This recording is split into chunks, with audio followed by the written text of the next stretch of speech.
Sam? Lord, we come to you and ask for your guidance and decisions that we make today. We ask that you watch over our elected leaders of this country and ask that you guide them in their decisions through this financial crisis. We ask that you watch out for our troops and their families all around the world, and special prayer for all those that we've lost and their families over the last year. Thank you. Amen. Thank you, Dr. Cobb. Roll call. Meredith Fraley. Here. Bill Anglin. Here. Bill John Baker. Here. Jack Baker. Here. Harley Bozer. Here. Julia Coates. Here. Bradley Cobb. Aye. Joe Crittenden. Jody Fishinghawk. Janelle Fulbright. Don Garvin. Chuck Hoskin Jr. Connie Gloria Jordan. Present. Curtis Snell. Chris Soap. Here. David Thornton. Kara Cowan Watts. We do have a quorum. We have a quorum. Next order of business is approval of the minutes. Second. He's doing both the regular session and subcommittee minutes. All in, don't have a second, any discussion? All in favor signify by saying aye. Aye. All opposed, same sign. Motion carries. On to reports. Sharon Wright. Good morning, Sharon. Morning. Did you slip and slide this morning? Actually, no, I came in pretty good, although there were wrecks in south of me and east of me. I've got my report in your book, so if you have any questions, I'll answer any questions you may have. Any questions or comments from Ms. Wright? Mr. Buzzard? I have a couple of questions. On the wildlife warnings, Sharon, were they, what specific nature were those? Most of those were a trespass type warning because they had a campsite. Okay. That's, and I would like to get a copy of the, that policy about the campsites on that. And what specifically does it say now? Can you go over that real quick? Well, I'll have to get it, but I can summarize it, and that Okay. is on the trust land, we don't have anything that allows for camping other than at Sallisaw, down there on that property. And that, I think, even you're supposed to get a camping permit or come in and say, I want to camp there. It's not set up to really very well, though. Every other piece of trust land, even if they have a lease, none of that allows camping. So the only place that you really could camp is if it was on a restricted piece of property and the owners gave you the ability to camp there. Is that a Cherokee Nation policy or is it a Bureau policy? I just know it's in the leases, but I don't know if it's our policy or the Bureau's. Would you check that out and let us know, because I want to bring this up for a discussion at our next committee meetings about camping and look at those policies. Okay. Okay. And I have one more question. Sure. The other question is on the water line case, what particular incident was this? Was it a tapping fee or a tap or stealing water? I'm trying to think. There were, Shannon has that case. Ms. Hammond, do you have any input on that? I do, a little bit. It was investigation into a water line to what was supposed to be a residence under that program, and there were allegations of impropriety. And I think that investigation is still ongoing. It is still ongoing, but I wasn't. And I think it was with a tribal citizen. Yes, yes. Okay. An allegation of whether or not that was actually the primary residence. I believe that that's the requirement. It has to be a primary residence, and there was an allegation that in fact it was not. It was more like a business. I see. So that was, Okay. that's the, do you remember now? Yeah. Okay. I'll follow up with you on that. Okay. All right. Thank you. Well, Mr. Buzzard, Yes. Dr. Cobb? How are we doing on the Washington County? We've got a meeting in January. Fitzgibbon is setting up. That's as far as we haven't got up there yet. Thank you. He doesn't actually take seat until. Good. Thank you. I appreciate it. Any other questions? Thanks, Sharon. Welcome. Next report is Justice Department, Ms. Hammond. Good morning. Good morning. I don't think we got our report in. I apologize. I'll blame Mason since he's here. Just to hit some of the highlights, I just got back, as did Councilmember Snell, from the Emergency Training Institute in Maryland. That was a great experience. I've never done any of that. The Cherokee Nation, as always, I believe, is a leader in tribal response and working out relationships with the states and counties and cities to make sure that we have the right state of emergency preparedness. One other side benefit for Sharon and me was that we got to talk to the county commissioner, the attorney for the county of Tulsa, and the mayor's executive officer from the city of Tulsa, and we believe that we're probably as close to getting cross-deputation agreements with both the city and the county as we ever have been. Both entities made promises that they would see if they couldn't get that done as soon as they got back. Exactly. It was kind of funny in the emergency exercise. The exercise was, there was a big ice storm, larger than the one last year. There was also an unknown influenza outbreak that had wiped out some of the public works officials and the police officers. And then there was a hostage situation with a bomb. So the police force was spread very, very thin. And the captain, we were in the policy room, the captain from the Tulsa PD said, well, there goes the South Side, whatever precinct, in responding to the hostage situation. I need more police officers.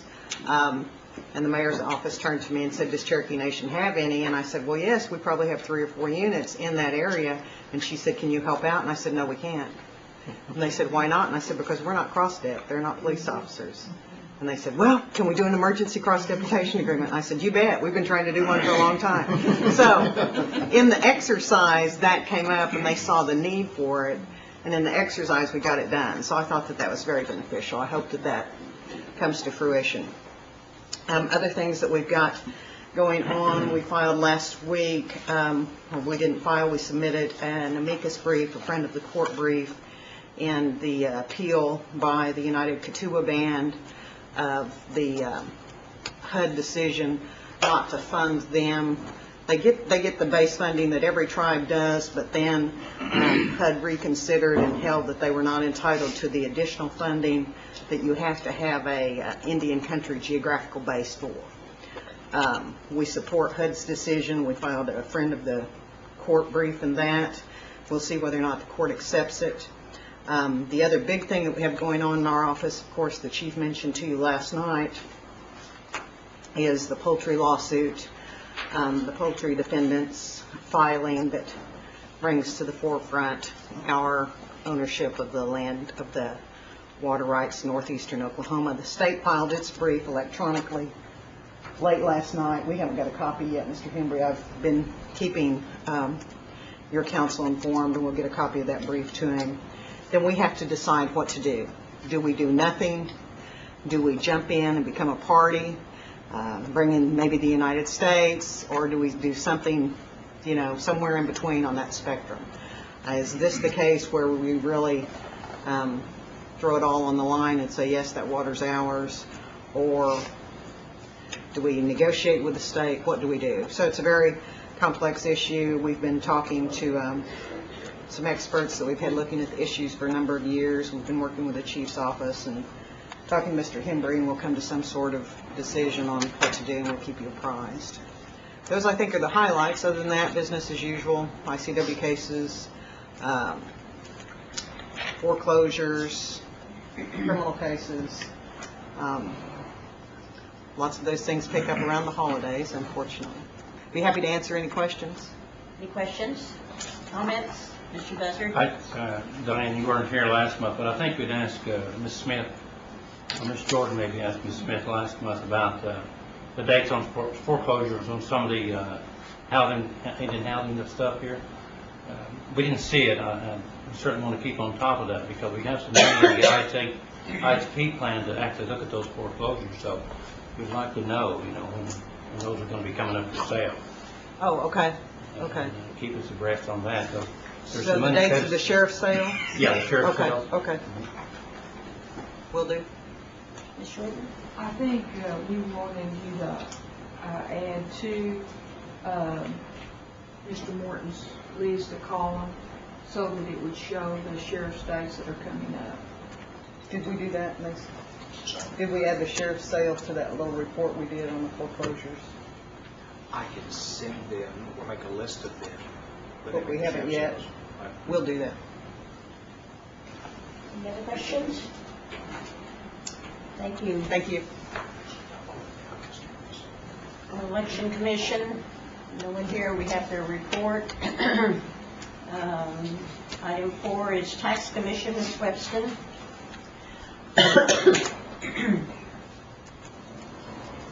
I believe you have my report in front of you. I'll try to answer any questions if you have on those. I would like to let the council know that currently the Adair and Collinsville offices are closed this morning. We're trying to get staff there to see if we can open them. And depending on the weather, we're supposed to be open until 6 tonight. We may close at 5 if it continues this. So just so that my staff can get home safely. But if you have any questions. Ms. Callan Watts. Thank you. Not to pick on you, but we still don't have local staff at those facilities? Yes. Okay. You do. Some live in Jay, but I know Adair roads were really bad this morning. Okay. And the Collinsville, the girls that lived there, they said it was real slick. I called the local police before I left a while ago. I just want to make sure we didn't start reverting back Oh, no, to no, driving no, with no. salad water No. off. Uh-uh. Okay. And it was real slick this morning, but they said they were sanding and everything, so I told Okay. them to try between 9 and 10 to please try the roads and get on out. So, Thank you, Sharon. uh-huh. So, Any other questions, comments? Thank you, Sharon.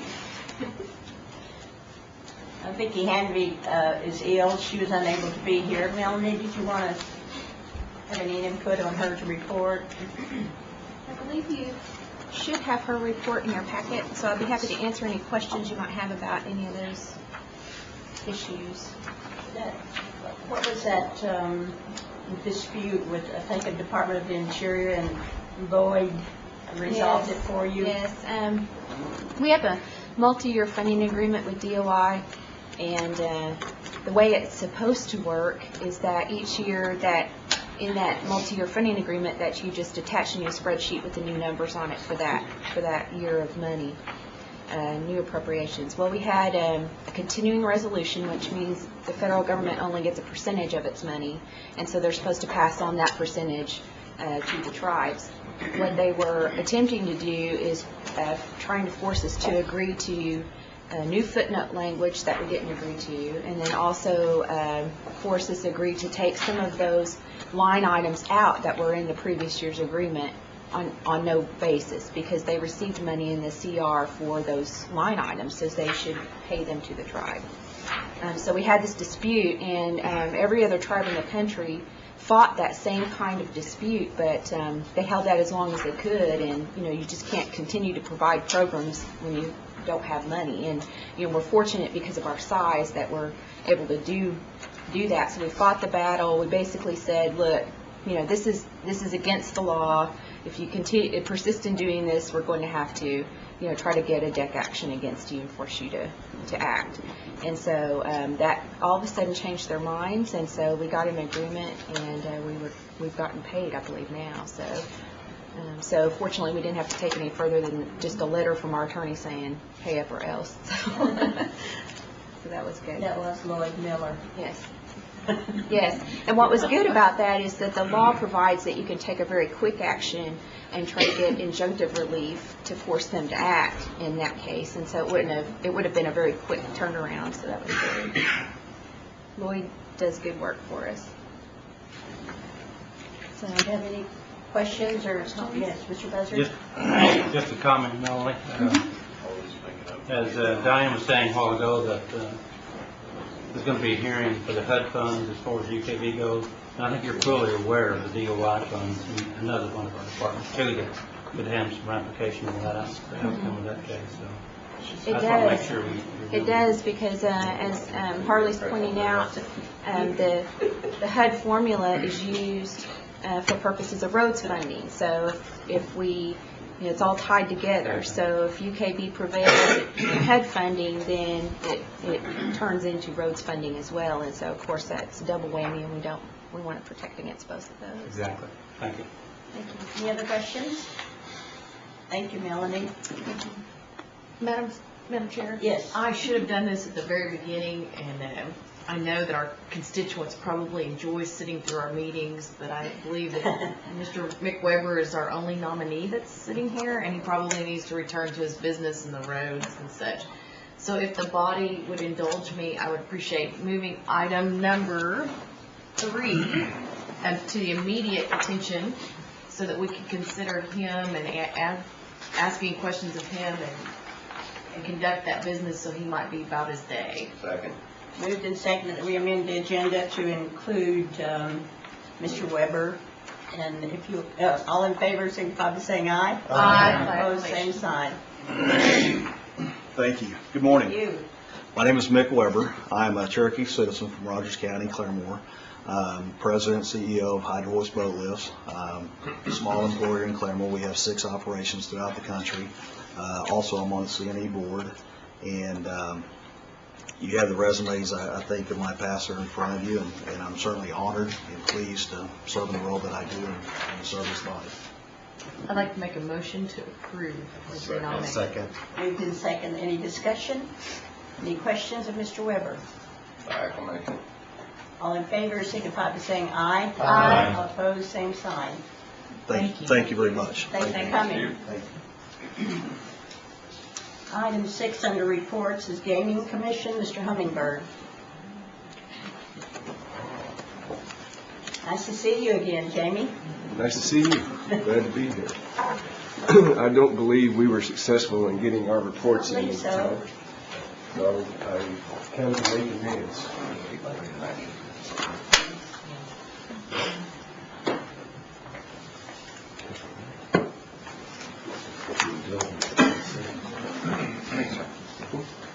Sorry, Jamie, we've got all of them.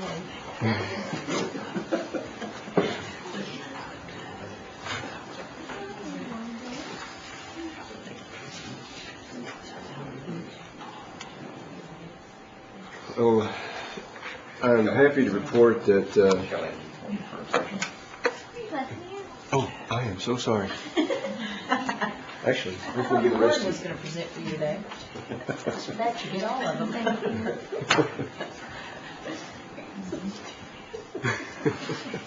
I should let my daughter come up here and do the presentation. For your wife. I'm getting ready to do it. But I was going to introduce my daughter, Lauren. See that, baby?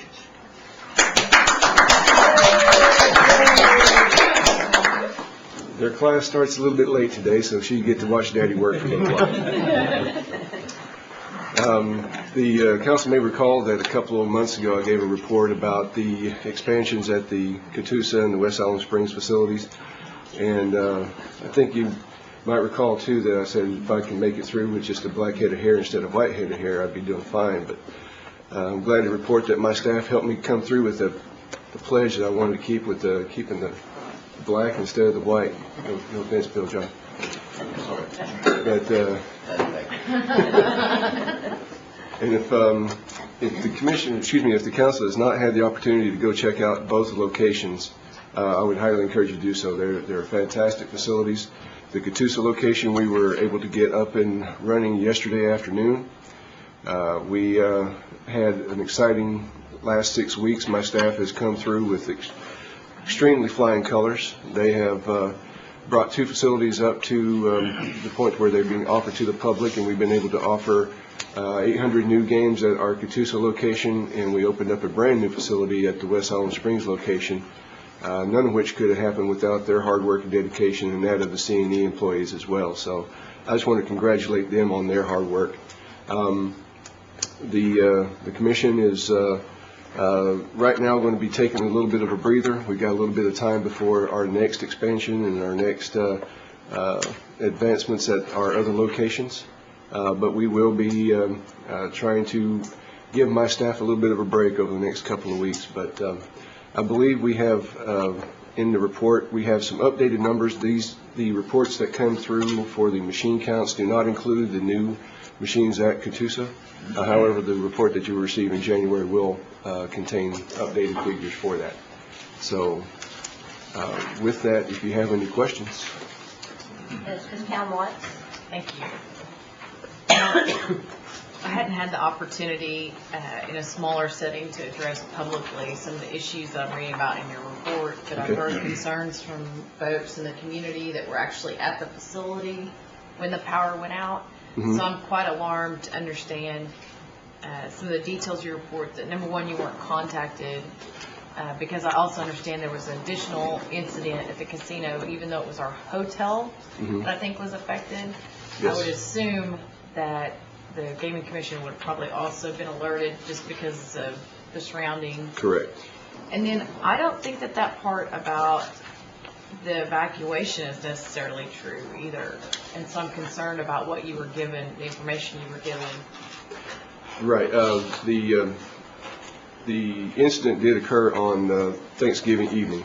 However, we were not notified until approximately 3 o'clock the following Monday, which, to be honest with you, as I report in my written report, was a fact that did not set too well with myself personally, simply because something of that magnitude, particularly when you evacuate a facility and you have all of the machines that are operating there, and the integrity of the cage operations and vault operations, potential for compromise there. It didn't go over too well. In talking with the members of management, and that's where the information came from, once I got alerted to that, I started calling the members of management that were supposed to have contacted us. That would have been the managers that were on duty on the gaming side, as well as the security manager on duty as well. And when I questioned each of the individuals, it was simply a matter of, we forgot, we messed up. Being that the information came to us 4 days late, there was very little that we could do in the way of going back and checking to see if everything had worked out right, but we did. We went back, we checked the accounting reports, we checked the system logs on the computer systems, that is, and everything seemed to be working out fine, luckily, but by our rules and regulations and by our protocols, anytime machines have what we call a hard shutdown, when we just lose power, we are to be notified immediately. We did not get that notification. We also have concerns as far as the environmental, public health, and safety issues go with the malfunction of the flywheel that caused the actual power outage. It was not a break in power from mainline outside the casino. It was an internal disruption. So we've been trying to work with C&E to figure out exactly how to correct that problem. They tried to correct it last week. We're unsuccessful. They're going to try again, I believe, this Friday to see if they can repair the flywheel. So we're still trying to figure out exactly what went wrong internally. What we can tell from the reports that we received, everything seemed to have come back without any hitches. They did have, of course, as you can understand, they had more claim forms than they usually do for that given day, simply because they reportedly evacuated around 3 o'clock and then allowed the public to return at 7 o'clock. This also, from what I've been told, encompassed the operations at the outside smoke shop, so it was not just the main facility. But this is ongoing information. I'm still trying to figure out exactly what the sequence of events was so that we can figure out if there's anything else that we need to work on other than reiterating, and the point that has been reiterated at all levels of management, that anytime something of this magnitude does happen, we need to be notified, if for no other reason than to monitor the situation. So from a tribal council perspective, I felt like we should have also been notified, and we weren't. I found out because my mom happened to go spend some money the next day. They were still complaining about it on the floor. And so, but as a tribe, we spent a considerable amount of money because we sat during those board meetings, and this was supposed to be resolved. And I had concerns as an engineer, not in that area, but at a distance, saying, I don't know if that works, and then it doesn't. But we've spent a lot of money, and they're not being accountable for the technical solution. I haven't seen any report that says they've actually resolved it from a technical perspective. Not from what I can understand. And then we have to maintain that integrity of the gaming commission and that oversight, and that wasn't done. And then from a customer perspective and customer loyalty, I mean, I don't know what it's impacted, but we had a lot of angry people that had a considerable amount of money in the machines, and they still, I thought we would have had this process worked out, and we did not have a process worked out that was really solid from a customer's perspective, to where when they come back in, that they know that they're going to get their whatever was on the machine. But then that also begs the question in the integrity of what was given to them from our accountability from the Gaming Commission side. And I still have not heard about any of this from our, and as a non-voting member of the board, I still haven't even heard from C&E on this very issue. I'm hearing about it from the community. So the whole thing needs to be addressed completely for all of us. And I agree, and that's we're trying to figure out exactly, like I said, what went on, why it happened, and then what we're going to do to fix it. Now, that, as far as the technical side, that's probably more easier than it's going to be on the procedural side, because there were breakdowns in the procedure that can only be mended, if you will, through reiteration by management and training of the employees. And that's why I guess I get upset on the technical side. From the technical side, this is an easy deal. This is a known technology, and especially in telecommunications, which we have experts all over Oklahoma now because of Wiltel and other companies. We should know how to go fix this. And this is not the first power outage, and we've thrown a considerable amount of money at it, and they have not addressed it. And I think that's why I sound angry, because I am. That's like, you know. And to address your second question, or second issue, there was an incident Saturday where about a four-story piece, or four-story section of EFIS on the west side of the new hotel tower was ripped off due to the high winds, and that section wound up crashing into the side of the existing hotel, into room I think it was room 719 on the southeast corner. They had to evacuate the hotel. The crane wasn't secured for the winds. No, one. It wasn't the crane. No, it wasn't the crane. It was reported. See, I was told it was a crane. Yeah, it was reported that it was a crane, that it was a wrecking ball, but it was an actual piece of the building that, if you can imagine, just 4 stories of sheetrock, if you will, that got ripped off and thrown into the existing hotel. And I would assume this council as a body would have been alerted. Did anybody else hear about this? Okay. We knew from constituents, but not from our entity. And on that instance, they did give me a call after it happened, and I worked with the facilities safety people as well as the on-site management. I apologize, I did not get in touch with you, but we were trying to figure out what was going to be best. So they did evacuate the hotel. We evacuated the expanded gaming area where we had staff working on the machines, and construction was still going on. The decision was made at about 2 o'clock that afternoon to get everybody out of the area where the EFIS had actually gotten torn off and blown down. And later that evening, there was another risk assessment made. It was determined everybody needed to just stay off-site until the following morning, when hopefully the winds died down and they were able to secure the EFIS. There was still a small 4-foot section that was blowing in the wind. They believe it had happened because of one of the seams was not quite set, and also due to the fact that they don't have all the windows installed, so they think there was negative pressure from the inside making the walls bulge out, and that seam that was not quite set got hit with wind, and kind of a combination of things made it rip off. That's the theory at this point.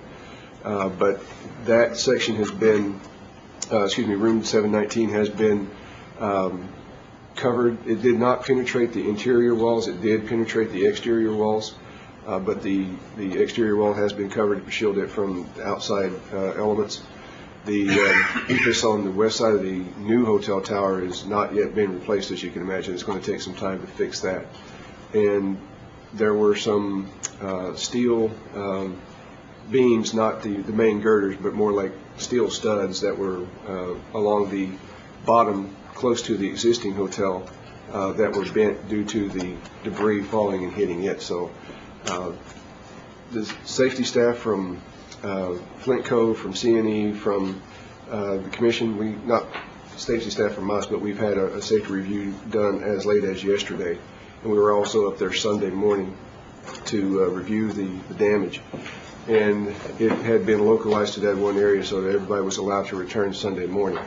But the repair work is going to be ongoing. It's going to take probably several weeks, if not longer, to get that section repaired.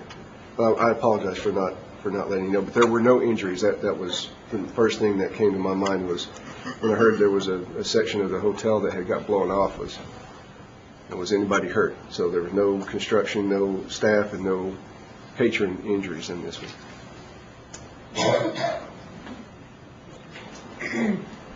Jamie, is that a part of the written process of notification will that be included in there, or is that in there and the step was just bypassed?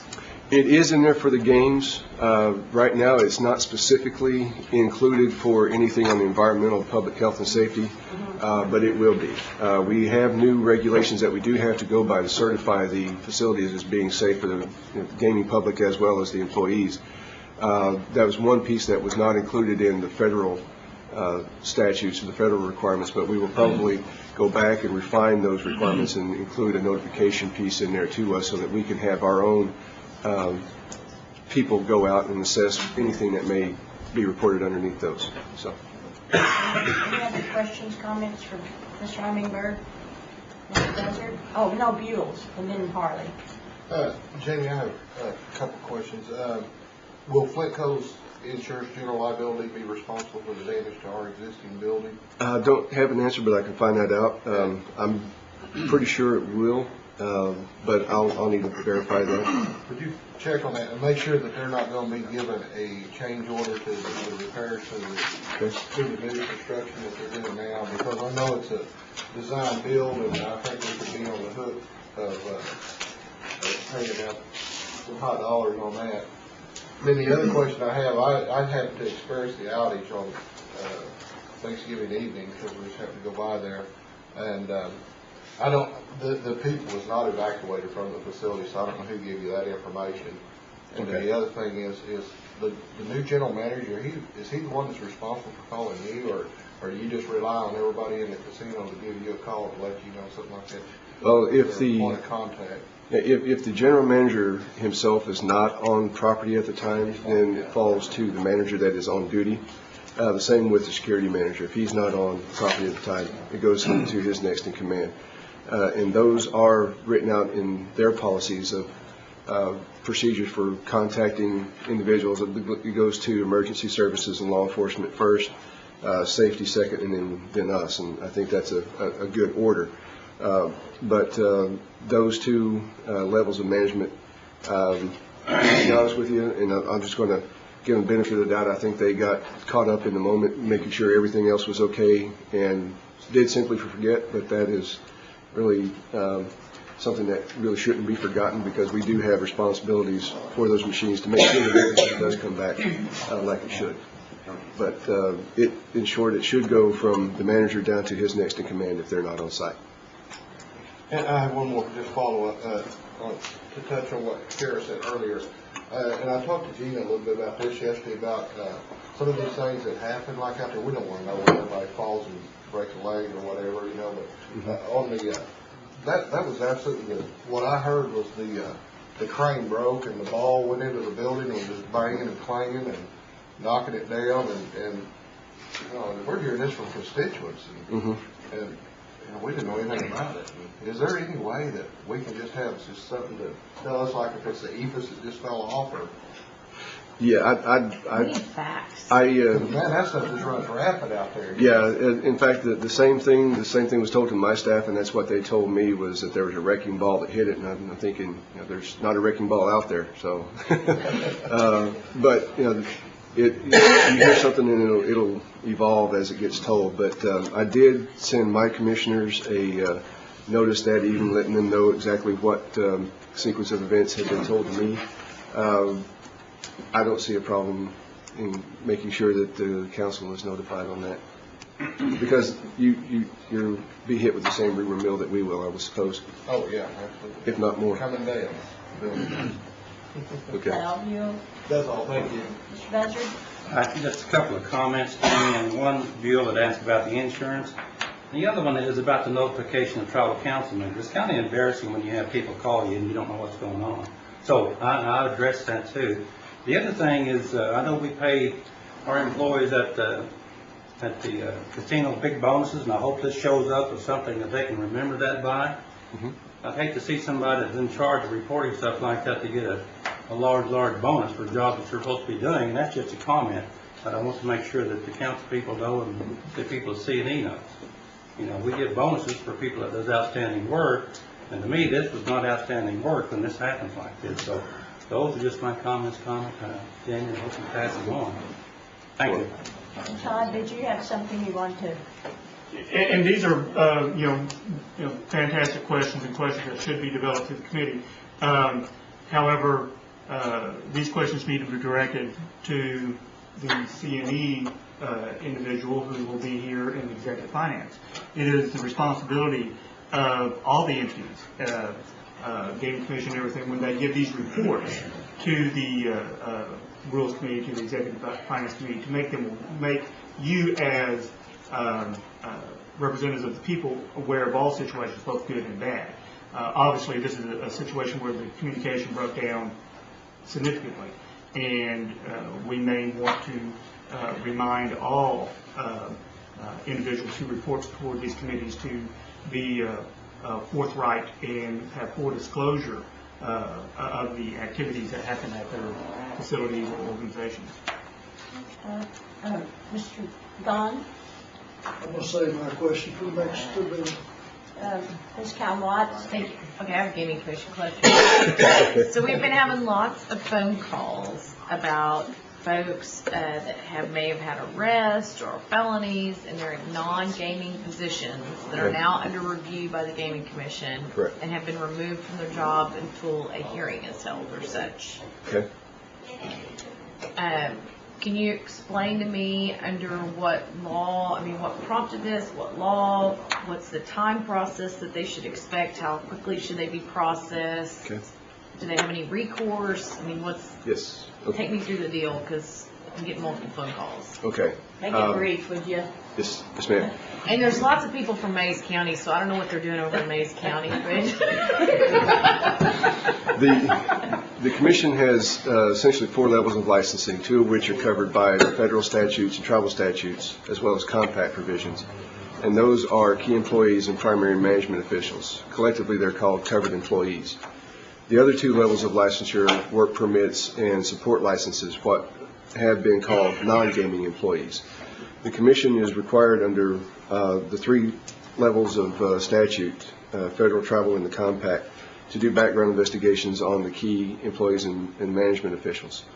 We are also required to license everybody that works in a gaming facility, but we don't have to conduct a background investigation on the non-gaming employees. Okay?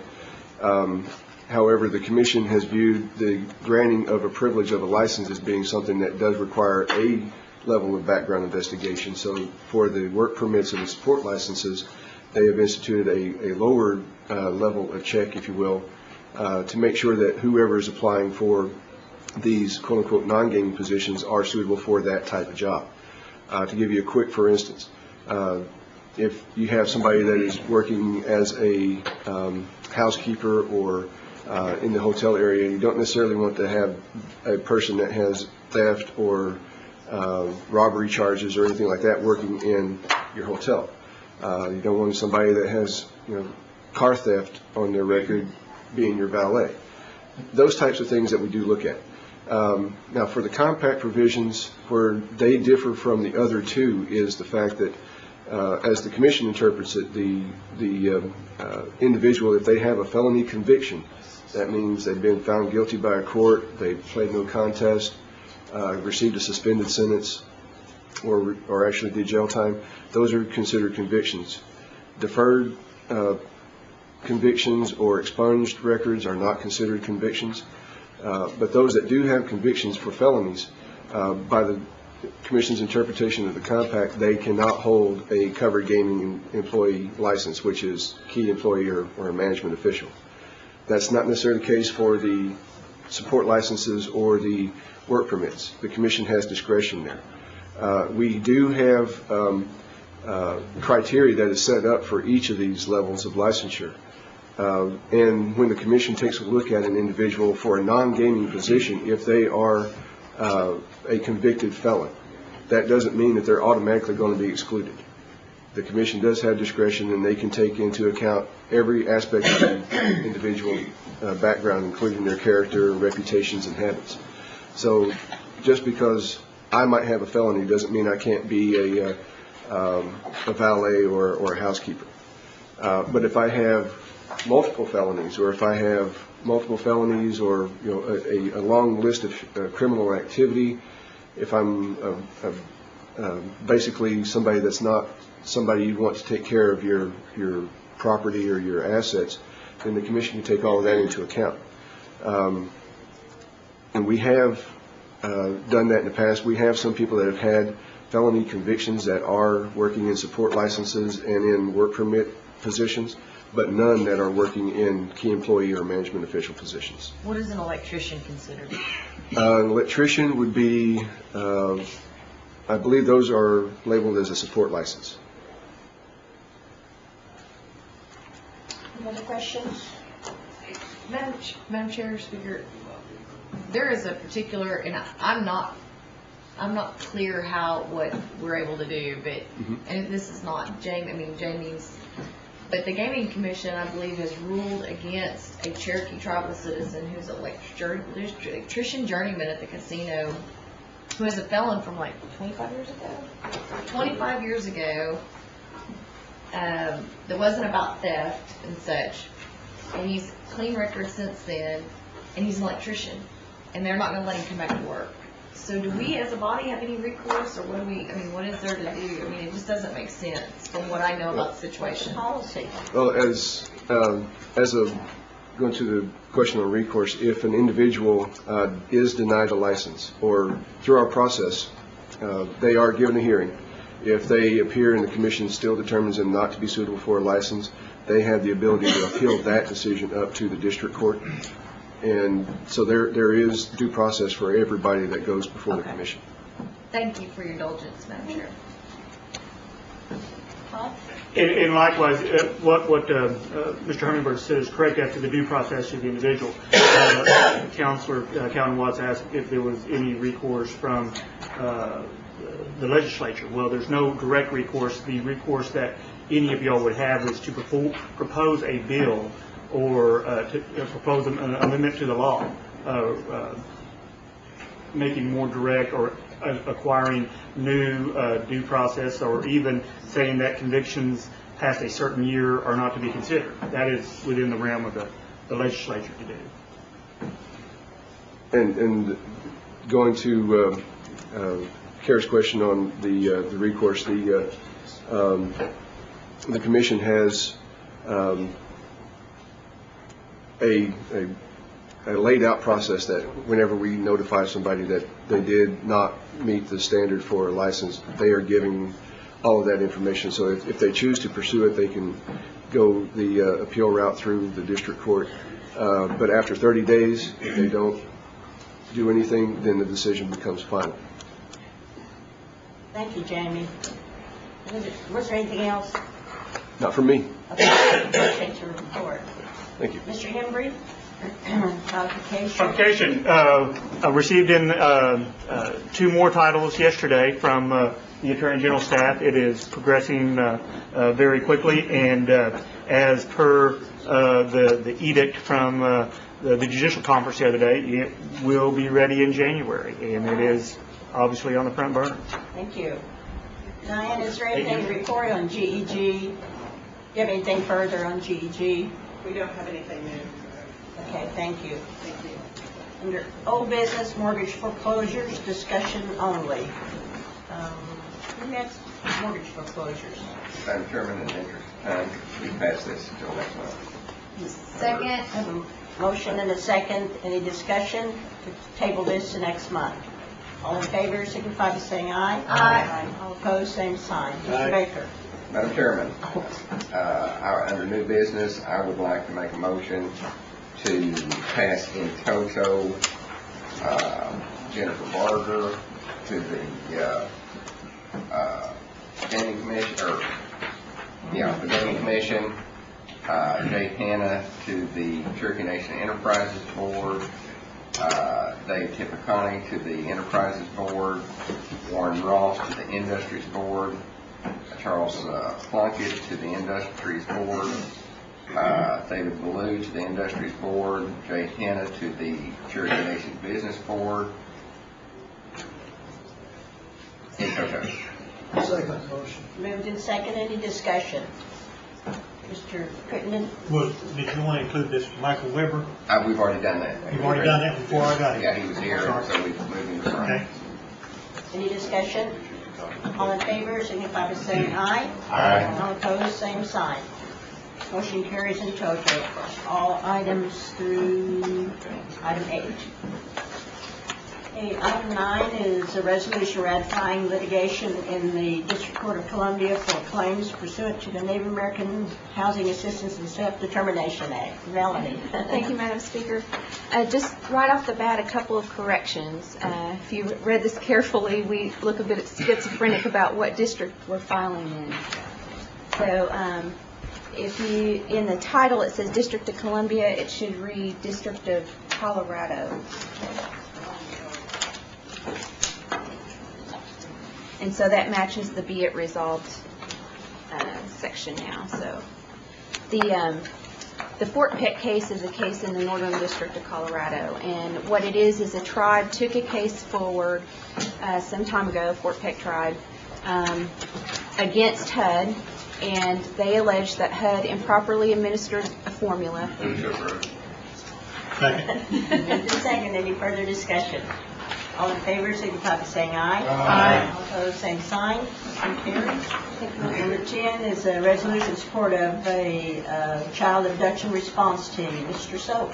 Yes, Speaker, this is a resolution geared towards supporting the formation and basically getting some training. As the Justice Department offers some training for law enforcement and other officials that kind of coordinates and provides them with information and tactics to respond to child abduction cases.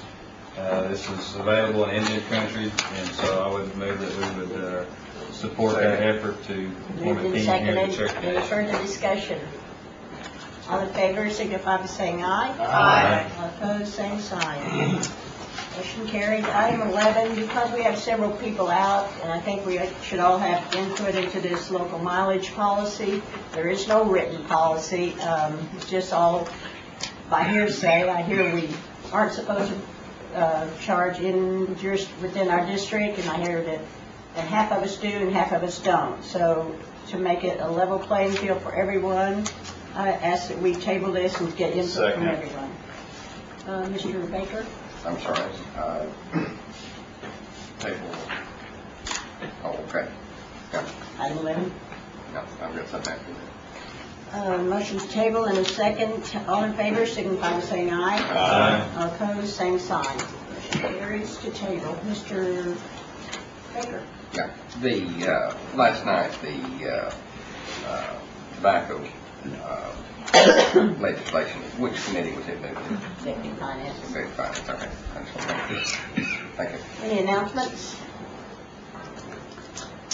Entertain a motion to So adjourn. moved.